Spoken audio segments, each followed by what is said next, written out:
Welcome to the Swish Board Podcast. Today we're going to be going through a few different topics and we're going to be having a discussion on them topics.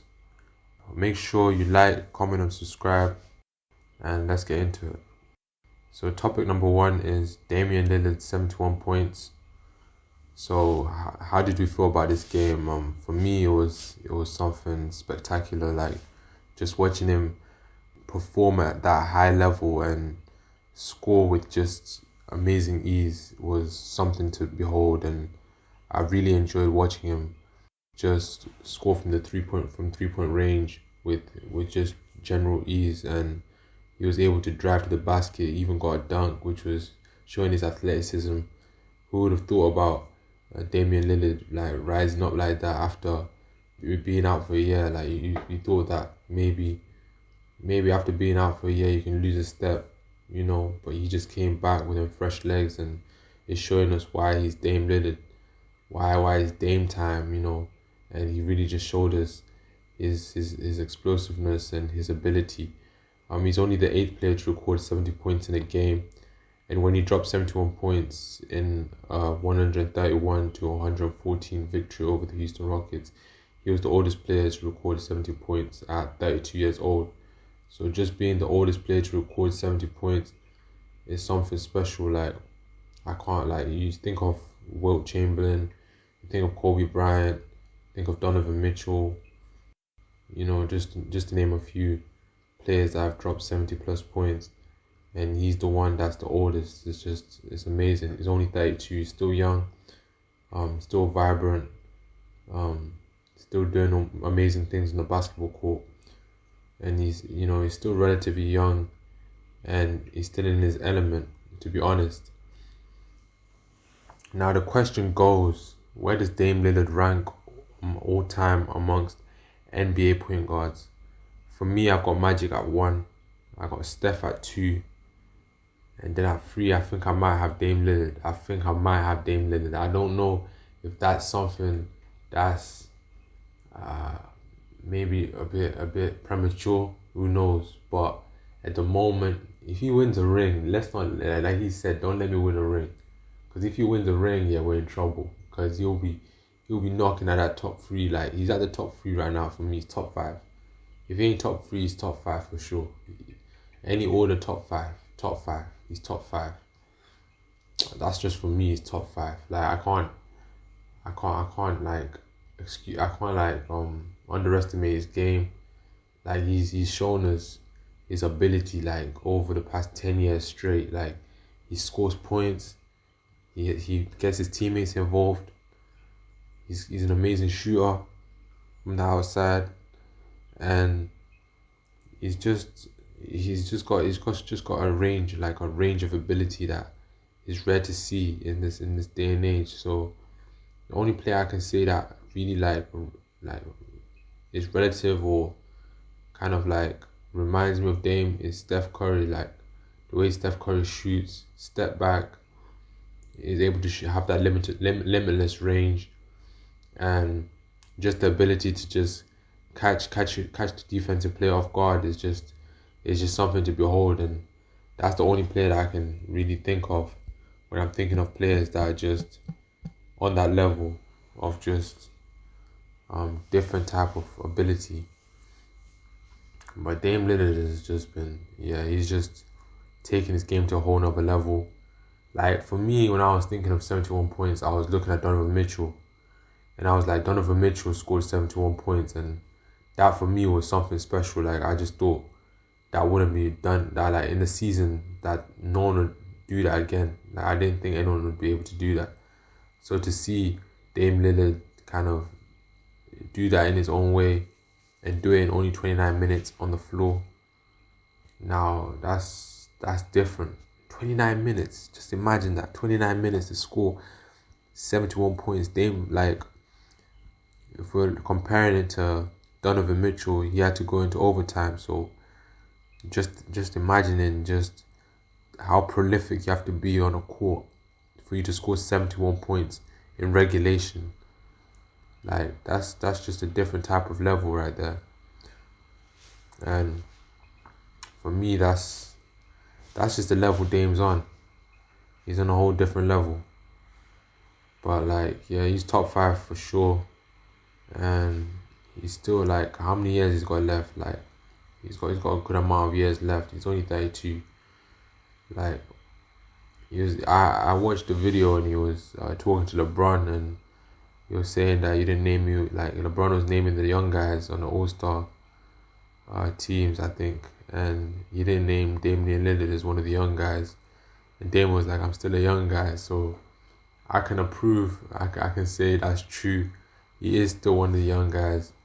He may be up there, like in terms of like, he can still relate with the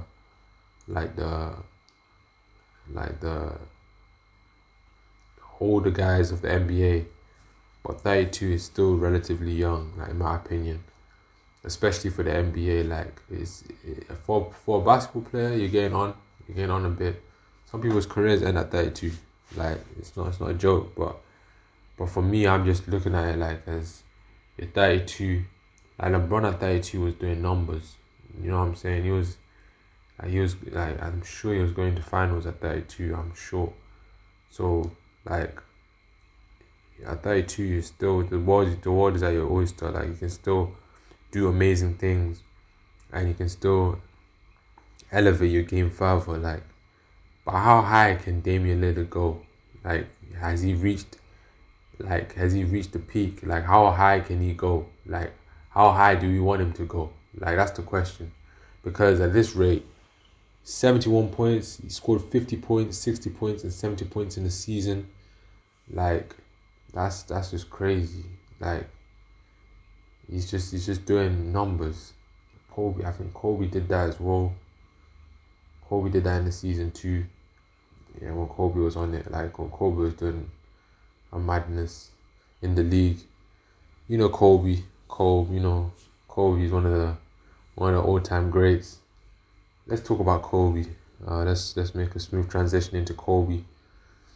Where do we rank Kobe all time? Like, so if you haven't tuned in to my website, Basketball Scroll, I do talk about the 75th anniversary team and where I would re-rank the players, and I do have Kobe on that list. If you haven't checked that out, I'll have it in the link in the description. Just check that out. But I do have Kobe on that list of top 5 players and where I'd rank him. For me, Kobe is just an all-time great. He's just a player that, like, just inspired a whole generation. Myself, he inspired me. He inspired me to play the game, like, to have that urge to play the game. Like, he inspired that. Like, for me, like, when I'm training, playing basketball, I just kind of like look at Kobe as an example of how to train, how to dedicate yourself to the game, and how to not cheat the game. You know, keeping the main thing, but just not cheating the game and just playing to the highest level that you can possibly play. So for me, Kobe is top 5 all time. I can't lie to you. Like, for me, like, his game it kind of resembled Michael Jordan. You know, the fadeaway and, you know, the post play, you know, in the post, you know, he just had that MJ type of flair to him. But then, like, with the footwork that he introduced to the game, like, that was unprecedented. Like, the way, like, his footwork was just immaculate, like, perfect. Like, he would hit you with a fake, pump fake, then hit you with a shot, like, and then, like, all over the court. Like, the footwork was just, like, I could just watch Kobe footwork for days. Like, it's just that good. Like, it's just that, it inspires me to want to have better footwork. And the game, just like for players who ain't that quick, when you have that footwork, it can change the game for you. It can make you quick when you're not that quick. Just having good footwork can just can deceive your opponent. Like, can shift him around. Can you kind of control him? Like what MJ said. Like when Kobe faced up with MJ and he asked him I think he asked him for a bit of advice about his fadeaway or something like that. And he said you feel the defense with your feet, with your legs, feel the defense with your legs. And I feel that little bit of advice from Michael Jordan kind of like started off the footwork type where he's just, he's just manipulating the defense with his legs and with his body, and he's just taking his game to a whole nother level like that we've never seen before. Like in my top 5, if I had to rank my top 5, actually I ain't gonna rank my top 5. Actually, I don't know. Should I rank my top 5? I'm gonna rank my top 5. So number 1, this is on my website, Basketball Scroll. Hopefully check it out. Link will be in the description. But number 1, I have Michael Jordan. So my reason for having Michael Jordan is just Michael Jordan was just different. Like he was just special. Like he was just on a whole nother level. Like we've never seen anything like him. I don't think we'll see anything like him again. Like he was just like the athleticism, the flair, the charisma, the gracefulness on the court, like the grace that he had. Like he had that gracefulness. Like he was floating. Like it's just, yeah. So Michael Jordan number 1. Number 2 has to be LeBron James. You can't go wrong with LeBron. LeBron arguably is competing with MJ nowadays. Like some people have LeBron number 1 and MJ 2. So is any of them is a good choice. But I have LeBron 2. Just his longevity in the game, his excellence, just the way he's been able to evolve his game over the years, from just being a young player who was shooting the ball well, but wasn't really shooting it from the 3-point range, as well as he may have liked at that stage of his career, to now he's shooting threes at ease, and he's stretching it as far as the logo, like at times, like, which is crazy. And the way his body is developed, like when you see him when he came in the league as a rookie at 18 years old, like his body hadn't filled out the way it's filled out now. Like it was filled out, it was still big, but now he's like he's big. Like he's real strong, and you just seeing that development is just amazing to see. Number 3, I have Kareem Abdul-Jabbar. For me, Kareem just redefined longevity as well, and though his ability to win at the highest level, at all levels, I should say. He won in college. Well, I should start off. He won in high school. Then he won in college at UCLA. Then he won in Milwaukee. Then he won in Los Angeles as well. So he won at all levels. And he didn't miss a beat. So that's why I have him number 3. Number 4, I have Magic Johnson. He's my favorite point guard, aside from Curry, like Stephen Curry. Like for me, Stephen Curry is up there, but I just have to give the nod to Magic Johnson just because the way we passed the ball. Like for me, I was inspired by that as I play basketball as well. I'm inspired by just his passing ability, like the no look pass. Like I'm obsessed with the no look pass. Just I know it's like it shouldn't be always done, but when it's done right in the right moment and it's done effectively, it can be special. Like, and just the flair that he played with, and just the joy, the happiness that he brought on the court. Like it made me want to be happy when I was on the basketball court, even if I was feeling pain in my joints, my legs, in my body. I just wanted to feel joy when I had the ball in my hands. I felt a little bit of joy because I watched Magic play and watched the highlights of Magic playing, and I saw the joy that he played with, and it made me want to have joy and have happiness on the basketball court. Number 5, I have Kobe Bryant. That's my number 5 right there.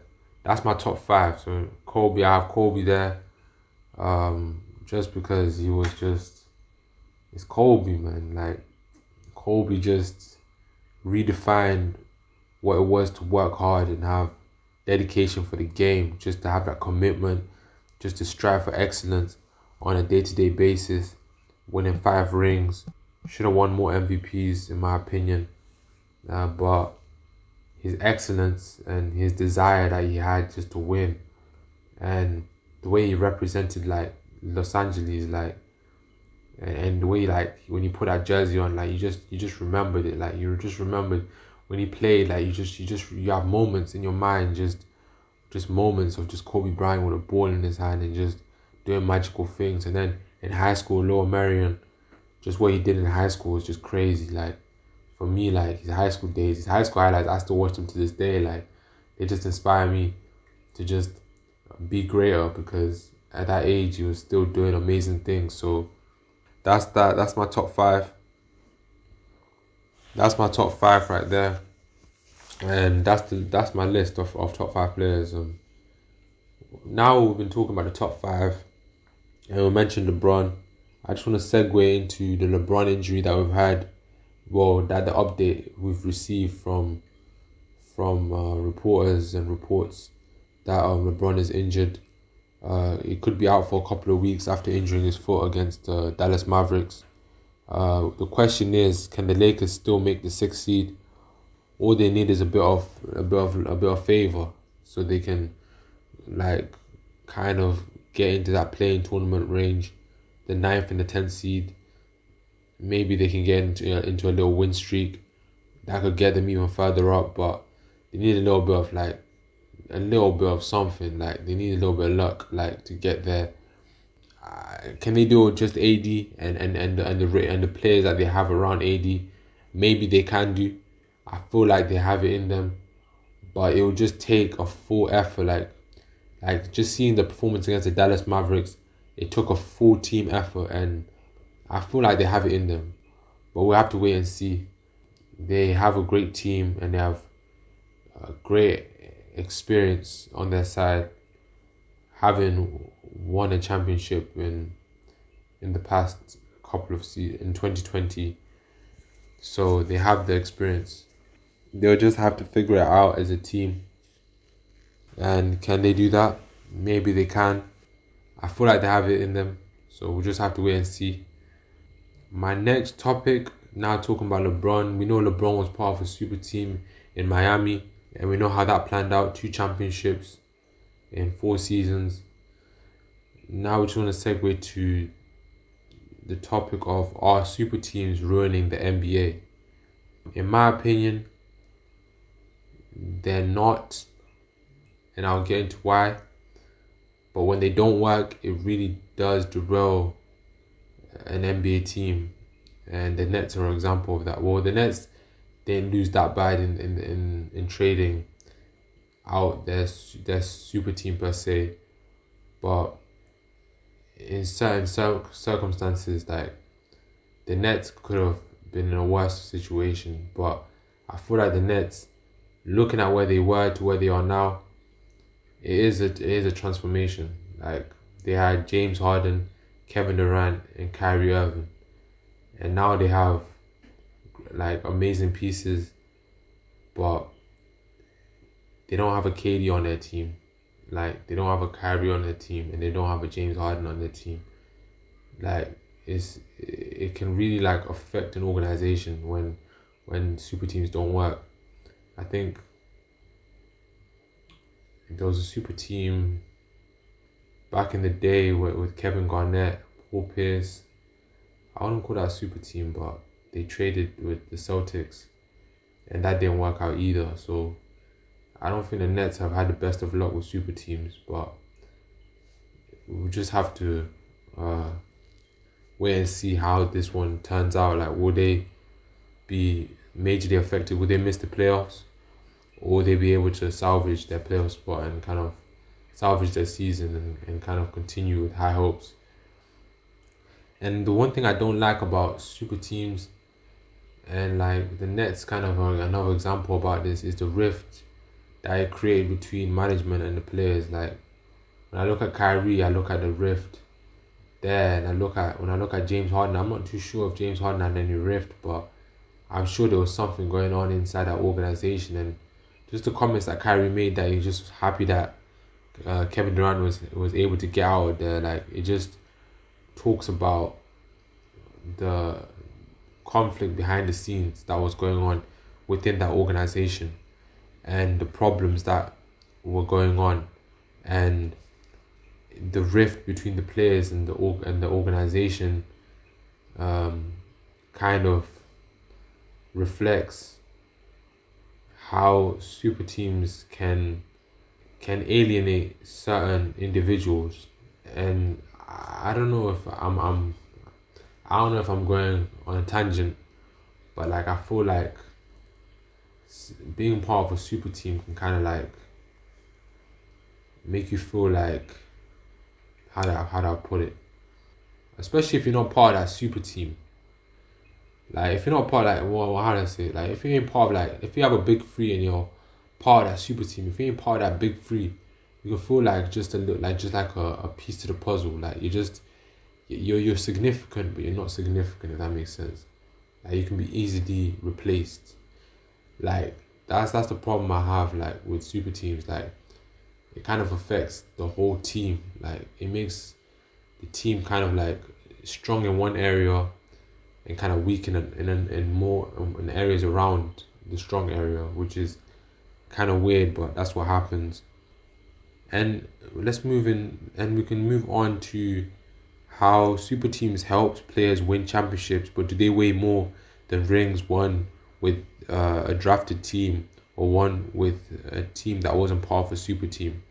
So that's a heavy topic, like right there. Like that's a heavy one. Like, do championships won by super teams weigh more than championships won by a team that you've been drafted by, or a team that is not a super team per se? For me, a super team championship is worth the same as a championship won by a team that is not a super team, because I feel like they still have to go on the same journey to get that championship. Like nothing's given. Like there's key examples in NBA history. I'm not gonna go into them, but there's many examples of teams that were super teams per se, but they didn't live up to their expectations, and that's because you can't cheat the game. Like you still have to go through the same stages of getting that championship. You have to go through each round. You have to win each round, and then you have to go to the conference finals and win that. Then you have to go to the finals and win that. Like you just have to like build brick by brick, layer by layer. You don't just get given a championship once you have a super team. You still have to win games. So I feel like it's the same in my opinion. Like it's the same in my opinion. I know people try to discredit people who have won championships on super teams and say that it's not worth the same as a championship won on a normal team. But in my opinion, I think it's the same. And both teams should get credit. And players on them teams should get credit, because it takes a lot of effort to win a championship. And I feel like a super team shifts the heavy load players face when they have to carry the weight of competing on a nightly basis. For example, you have players like Dame on Portland, Luka before Kyrie came. These players are carrying heavy loads on a nightly basis, and I don't think that's good for the mental or the body. And I feel like sometimes you do need a supporting cast just to help you lift that load, because it can just help you just to mentally get out of that. I feel like it can be good, it can be great when you're scoring points and you're doing numbers and you're statistically proven to be like above your peers. But it gets to a stage where you need that supporting cast for you to reach the next stage and reach the next level in your career. And I feel like when these players get that supporting cast, it really elevates their game, and it also allows them to strive for championships, which is what I feel like most players play for in the NBA. I feel like championships is the main goal for NBA players. I might be wrong, but you never know. You never know. Like championships may not be the main goal for an NBA player, but I feel like championships is the main goal for an NBA player, and that's where you want to be. You want to be winning championships. You want to be winning with your team, and to be there, you have to have the team around you that can support you to do that as a star player. So that's the podcast for today. Make sure you like, comment, and subscribe to Swish Board, and we'll be coming up with a new episode of the Swish Board Podcast. Thank you for listening. Again, like, comment, and subscribe, and tune in for more content.